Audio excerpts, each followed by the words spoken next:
yang tahu nggak ini pos tindakan apa? Pos apa ya? Apa ya? Jawabannya tuh sebenarnya di luar. Tidak ada clue karena kita Tidak ada clue ya, tidak disangka-sangka. Pingsan. Apa ya? Edukasi. Sebenarnya pakai alat. Iya, dia sebenarnya pakai alat. Cuman kita nggak pakai alat ujiannya. Dan kosong. Ya. Wih, ini yang lupa yang one shoot. Apa? Saya ingetin materi waktu di kemarin ada luka. Oh, oke. benar. Ya benar. Jadi kita kayak dari pos perawatan luka. Jadi untuk ujian nanti untuk perawatan lukanya itu nggak tindakan, nggak misalnya kayak RGP ada alat. Maksudnya kok ada alat? Maksudnya kayak di Tanjung itu kan ada alat. Sebenarnya kan perawatan luka ada ya alatnya. Tapi di sini kita lebih ke ujianin kalian tentang pemahaman kalian konsep dari perawatan luka itu sendiri.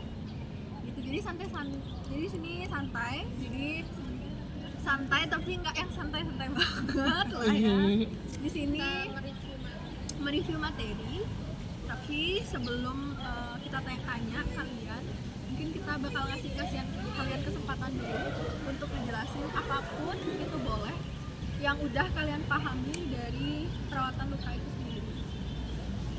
Perawatan luka itu sendiri entah dari konsep dari perawatan lukanya, proses dari penyembuhan luka itu gimana, atau sesederhana kalian dijelasin apa sih pemahaman kalian tujuan dari perawatan luka itu apa, faktor-faktornya atau apapun itu, jenis-jenis dari lukanya.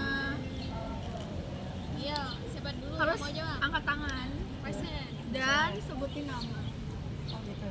dari kelompok. Selamat pagi Kak, perkenalkan nama saya Pusaka Cantika Dewi, bisa dipanggil Saka atau Cantika. Saya dari kelompok bronkitis. Izin berpendapat ya Kak, seingat saya kalau dalam perawatan luka itu sebuah tindakan yang dimana untuk merawat luka yang terjadi dimana kan biasanya luka itu kita tuh ada kerusakan di kulit itu biasanya, jadi untuk merawat itu dan mencegah terjadinya infeksi gitu.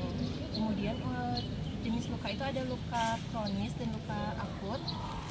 Nggak salah itu luka akut itu pokoknya penyembuhannya lebih cepat, dan luka kronis itu bisa sampai berbulan-bulan. Kemudian untuk tahapan dari penyembuhan luka itu secara umum itu ada 3. Untuk berbulan-bulannya itu berapa bulan? Lebih dari 3 bulan. Terus kemudian Contohnya? Contoh dari contoh kronis luka terus ya luka tekan, luka Diabetes. ya betul. Ya, kemudian untuk proses penyembuhan luka itu secara umum itu ada 3 biasanya, tapi ada juga yang bilang 4. Kalau yang 4 itu biasanya yang pertama itu homeostatis untuk pemberhentian pendarahan gitu.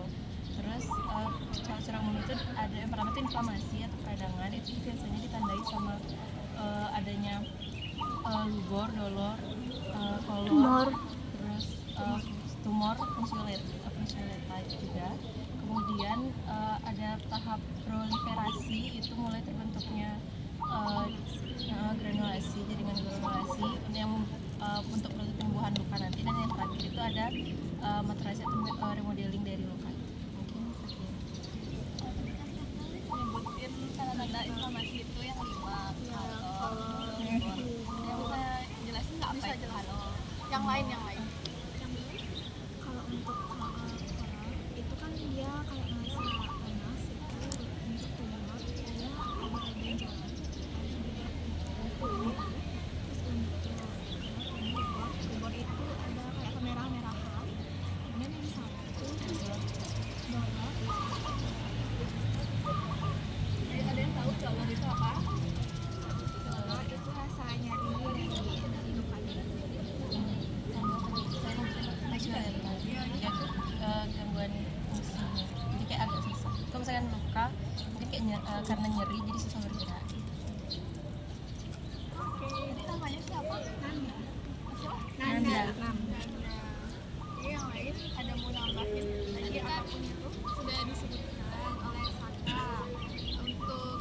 luka berdasarkan lama penyembuhannya. Ada luka akut sama luka kronis. Kalau luka kronis tuh contohnya luka operasi, luka diabetes mellitus, luka diabetes. Kalau jenis luka berdasarkan bentuknya dia. Terbuka, tertutup. Ya, apa aja itu? Apa aja? Jenis. Nama medisnya nggak tahu kan? Coba nih. Ada luka akibat luka goresan atau babaan dari benda-benda tajam seperti kaca, luka gores. Terus ada luka tusuk akibat tusukan benda tajam. Tapi kalau untuk pengobatan itu lebih baik tidak dicabut, nanti darahnya pendarahan. Terus ada luka tertutup itu akibat dari benturan benda tajam, jadi tidak terbuka tapi lukanya di dalam muncul lebam dia. Terus ada luka akibat pisau itu luka apa ya? Sayatan. Luka sayatan. Luka operasi ya. Kalau pada aja mana? Pada panas. Luka bakar. Luka bakar. Jenis luka berdasarkan bentuk. Terus yang mempengaruhi proses penyembuhan luka itu apa aja? Yang belum. Kalau yang saya tahu itu ada usia. Jadi kalau misalnya usianya semakin tua, itu juga proses regenerasi dari sel itu juga semakin lambat. Nah itu tuh dapat mengakibatkan penyembuhan luka itu semakin lama. Terus kemudian juga ada nutrisi. Iklan. Ada nutrisi di mana kita tuh perlu mengkonsumsi vitamin C, di mana vitamin C itu membantu untuk pembentukan kolagen. Jadi kolagen itu adalah protein utama yang ada di kulit. Jadi kolagen itu nanti yang akan membantu untuk pembentukan jaringan baru. Kemudian juga perlu zinc itu untuk membantu pembentukan jaringan juga.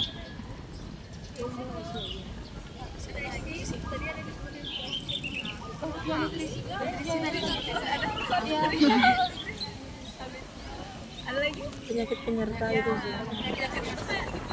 Kayak saya kan tadi itu kalau pasien penyerta sebenarnya saya lebih sulit untuk menyembuhkan lukanya.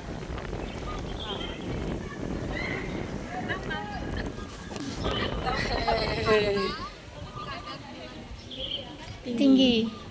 Sama apa selain yang darahnya susah? Apa namanya ya?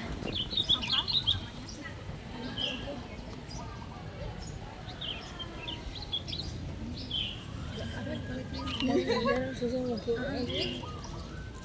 Itu udah guys, apa ya dia namanya? Kalau pasiennya itu misalnya mau mengkonsumsi obat yang Mengencar darah. koagulasi, pokoknya ada pasien-pasien yang kalau hipertensi itu kan dikasih dia obat yang mengencar darahnya itu encer. Nah kalau pasiennya darahnya hipertensi itu kan darahnya beku. Bukan beku sih, kayak lebih kental gitu. Misalnya kalau lukanya itu ada di jaringan-jaringan yang jauh dari jantung, misalnya di kaki itu kan, kalau jantung itu ke kaki itu kan jauh jaraknya, maka karena darah itu kental susah nyampe ke kaki, jadinya proses penyebaran oksigen melalui darah ke lukanya itu terhambat, makanya luka itu susah sembuh. Hipertensi mungkin ya yang kamu bilang apa nih, hipertensi kan juga ya itu di bawah itu, maka susah dia jalan di bawah hipoglikemia itu kan kekurangan itu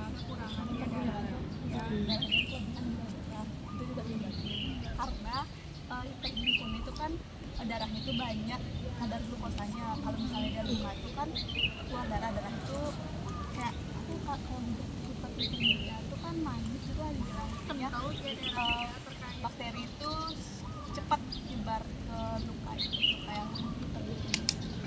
Terus ngomongin soal luka, tadi faktornya kalau misalnya ada luka nih, gimana sih kalian tahu kalau lukanya tersebut sudah sampai ke luka yang terinfeksi? Ini yang belum. Jadi kamu luka nih, kamu diamin terinfeksi tuh, sebenarnya kayak apa tanda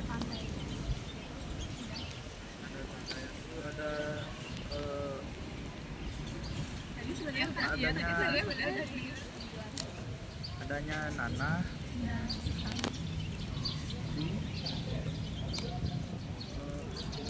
di area luka itu warna merah, Baunya gimana?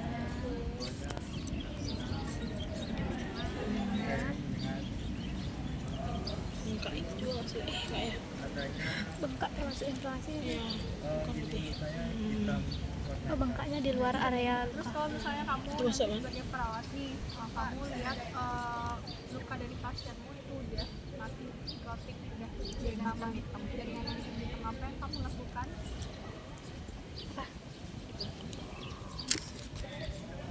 Membersihkan. Apakah bersihkan pakai NaCl aja terus kamu tutup lagi Atau gimana? Kan jaringannya itu masih ada tuh yang hitam-hitam itu. Nggak bisa langsung hilang, Potong nggak sih? cuman disiramin ACL aja. Apa yang kamu lakukan? Dipotong. Mau bantu? Silahkan.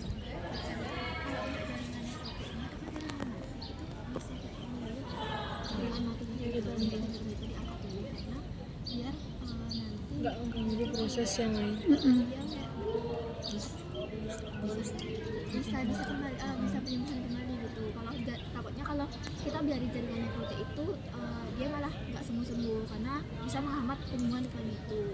Karena dia bisa menyebar juga ke jaringan-jaringan lainnya. Nanti takutnya Jadi ya, nah, jadi benar ya. Jadi yang pertama yang kita lakuin kan kita lihat kondisi lukanya dulu. Kalau misalnya kita ada luka yang sampai udah kehitaman tuh, itu tindakannya kita ada gininya, apa ya namanya ya, alatnya tuh gunting yang udah jaringannya itu kita digunting dulu bagian-bagian yang udah mati nekrotik. Itu bisa pakai gunting, pakai pinset juga bisa. ya. Pinset ada pinset khusus. Terus kalau misalnya bersihin luka, alatnya pakai bersihin luka pakai cairan apa? NaCl. Boleh nggak pakai cairan yang lain?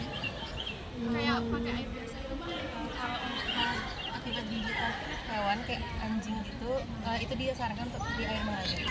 Tapi kalau setahu saya sisanya itu lebih baik di cairan. aja. Tapi kalau posisinya kan nggak semua orang nih, bisa aja orangnya itu lagi ada di mana gitu, yang jauh dari jangkauan untuk kita mendapatkan normal salin atau yang NaCl itu, gimana? Boleh nggak pakai air? Boleh air mengalir. Oke, boleh ya. Yang penting kita pilih airnya jangan air yang kotor, air yang tergenang gitu enggak. Usahakan airnya yang bersih, yang mengalir yang paling penting. Oke. Lalu apalagi yang dipakai buat iya. lalu apalagi alat yang pakai rawat luka yang kalian ingat? Kasa. Yang harus kalian siapin nih, nanti kalian merawat luka nih. Tapi kita nggak tahu sih luka itu apa, tapi minimal yang ada tuh apa. Kasa, plester, gunting. Udah. Kasa, plester luka, gunting. Iya, aku juga. Iya.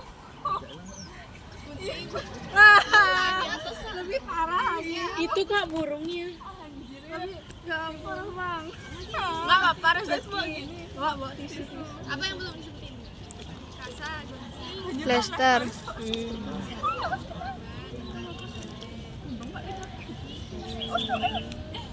sebelum kita alat yang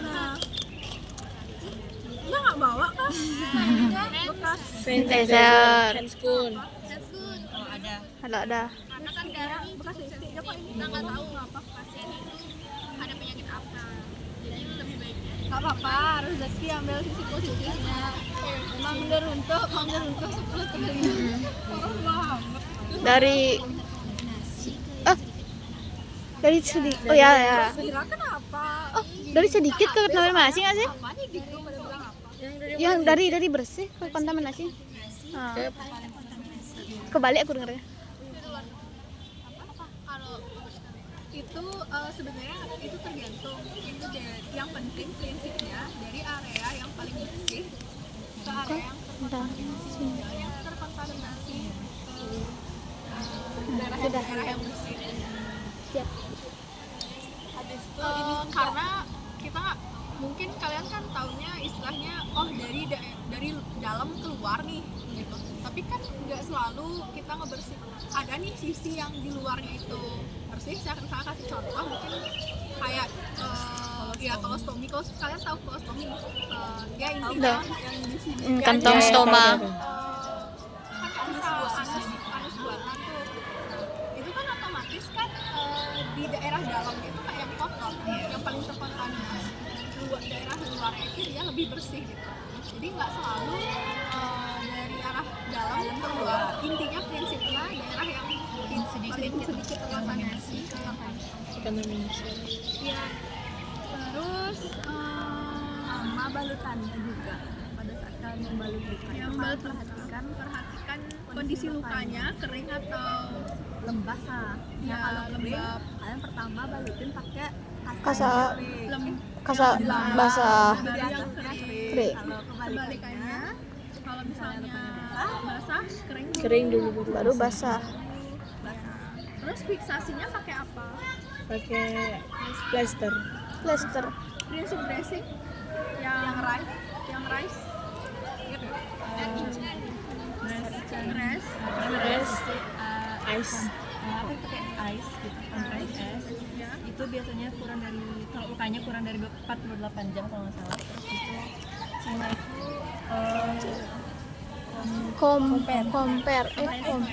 Kompres. Kemudian Elevation. elevation.